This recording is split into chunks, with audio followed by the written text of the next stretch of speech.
Thanks for joining us on Squawk. I'm Bruce Whitfield. You're watching CNBC Africa. First in business worldwide, we're joined this evening by Sasha Norishkin from Vestact and the Oracle of Sydenham, David Shapiro from Sasfin. It is Sydenham, isn't it? No. Where do you live? My brother lives in Sydenham. He's the Oracle. We got the wrong guy. I'm in Bramley North. Okay, the Oracle of Bramley North, David Shapiro. The Oracle of Sydenham. Waverley's better. Waverley. That's Oracle of Waverley. Waverley. Okay, the Oracle of Waverley. Okay. Not much happens in Waverley. Well, the Oracle sits there apparently.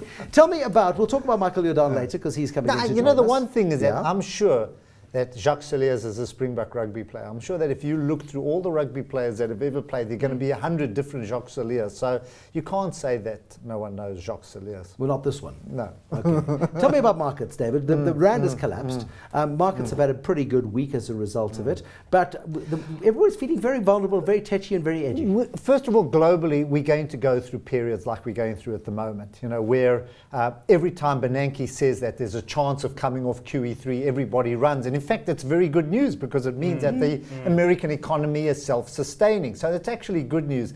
China, we know, is not going to grow at the 8.5, at 7.5. So manufacturing comes off slightly, everybody runs. South Africa is more vulnerable. And the only thing that's keeping us around is the weak rand. You know, the weak rand is pushing up all our offshore companies, British American Tobacco, Richemont, and so on. And if you look at the performance of those companies, a handful of companies, in rand terms, they've been astonishing, and that's given our market a lift. Below that, we've got the Abils situation, or the Abils. Let's talk to a former Abils fan, because you guys did a lot. You could put me there as well. A former Abils fan. Both, yeah. Not former. You advised all your clients to sell their shares in African Bank, what, months ago? Well, no, we haven't. So you haven't? Well, that was silly, wasn't it? Well, I suppose it depends where you bought them, you know, because luckily we've got some people who've been holding them since 8 rand, you know, 8, 9 years ago. And some would have bought them on your recommendation at 40. Well, maybe not as high as 40. Okay. I'll have to check and get back to you. But I think, I mean, they haven't wasted a good crisis. So they haven't let a good crisis get away, and they've driven the Red London bus sideways through the book and brought out the long broom. So that's what I think they've done. And I think every metaphor they could ever think of. You know what worries me is that this is our subprime crisis. That's what worries me. It's the speed. If you listen to Kikinis, it's the speed at which they suddenly realized where they were that worried me.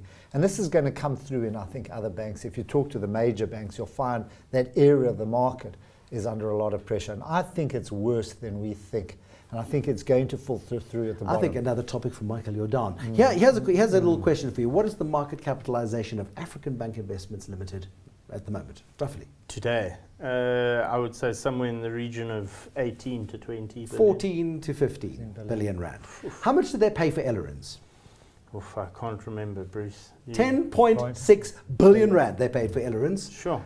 And at the time, the Ellerines share price had come back a long, long way from. And now we know why. Its highs. Yeah. Well, I suppose hindsight is an exact science. But no, we're getting all defensive. I like that. But the Lewis results come out this week, David, and Lewis looks like the Jaguar relative to what car do you drive? To his car. And what do Lewis do? They sell furniture. Yes. Good old-fashioned transaction. And credit sales have increased. They sell furniture. They don't sell loans.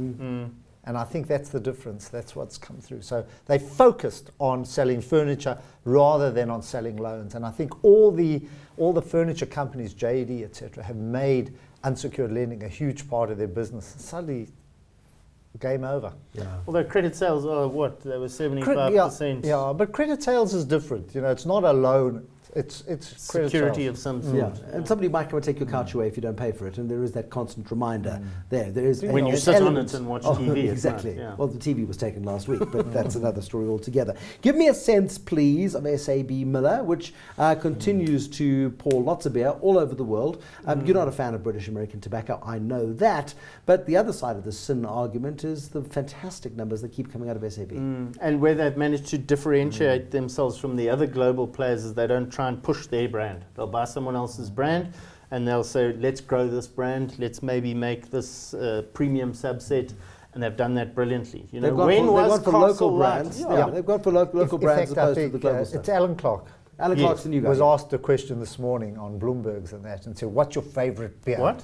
was asked, what's your favorite beer? He said it all tastes the same. No, he said it depends which country I'm in. He didn't, which is just reinforces what Sasha was saying. He didn't want to offend the people in which his country. He didn't want to choose one of that. But what I like is that they're going into all the different kinds of tasty beers down there, which are the designer beers. Plus also absorbing the local market at the bottom end, the cassava beer. Yeah, maybe next time when we visit Mozambique we can try and impart. You don't have to have that's really backyard beer. I think that's just made in the backyard. You throw a few little ingredients. But it's appealing to that sort of market. And I think with urbanization... We used to have Skokkie, you remember, and Barberton. You treat me like I'm your age. I'm not. Barberton was closed by the time I grew up. That had a power. I mean, you drank Barberton, whoop. But even the camera chap, they don't even know Barberton. You've got to go to Poland and try Tiski. You've got to go to Hungary and try Ursus and all of these different beers. They all have a different heritage, and that's been the clever trick that has come through with SAB Miller. Vodacom, customers don't like them very much, but boy, they can't live without it. And they whinge and complain about the costs, but they keep using data, they keep making lots of phone calls. And you know what struck me the most is that everyone says, okay, this is a South African business, essentially. But if you add up the 5 geographies, so let's not forget Lesotho, that they operate in, there are 200 million people that live there. So South Africa might be 51 million of that, but the DRC could potentially be massive. Tanzania is, as we know, big. And I think the end game might also be a consolidation of sub-Saharan African assets into Vodacom. It's the biggest contributor to Vodafone. Yes, it is. It's a massive... It's the second biggest after Germany. Okay. After Germany. Germany is their biggest and South Africa is the second. Well, big. The Vodacom business. I like it because it just spews out cash.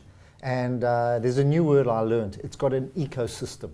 People that... which means users, who are going to continue, which is what you were saying. People, hate it, but they still they still will use it. Well, they're going to use more and more data. My deal, what I'm doing at the moment, out of African Bank, which was supposed to give me 7%, ain't going to give it to me, to Vodafone, which is giving me, Vodacom, which is giving you 7%. Because they've promised to pay out 90% of 90% of their earnings. The Sun newspaper, which is the world's ultimate credible rag, of course, does surveys with its readers from time to time. And there is a survey ongoing. This is Sun in UK. The sun.co.uk. There's a survey going on at the moment. Would you rather do without your cell phone, without sex? And I bet you British people will not give up their cell phones. No, they won't give up. And for here, I use the same example. They would rather starve than give up their... It's a close reality. You're a big fan of Netcare.